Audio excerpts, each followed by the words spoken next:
laut, utara timur laut, timur.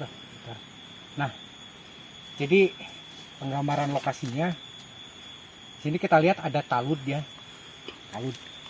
Talud itu bebentengan yang melindungi satu kawasan kabuyutan. Nah, biasanya di pinggir-pinggir talud itu ada semacam cekungan seperti ini. Dia agak mencekung.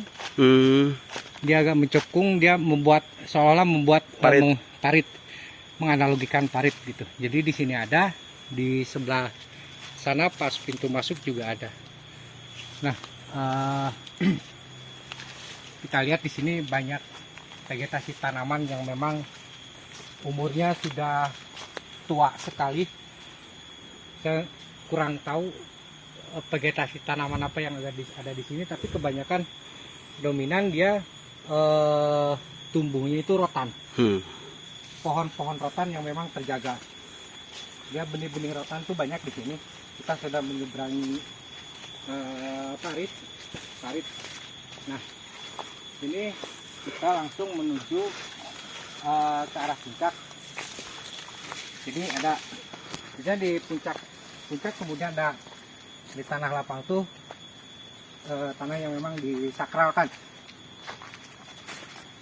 Nah, kawasannya asri ya guys, asri, dan akar yang berbelit-belit itu di sini banyak sekali ditemukan. Kita berada di tengah hutan. Welcome to the jungle.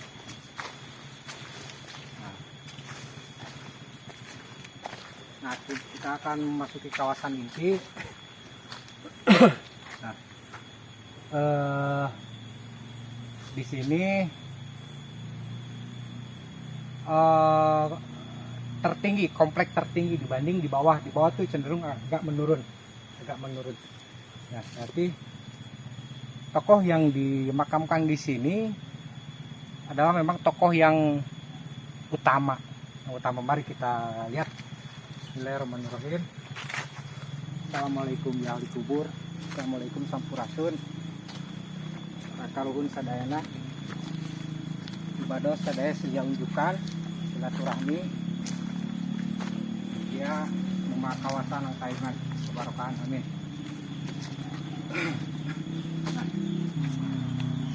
Bismillahirrahmanirrahim, sampurasun.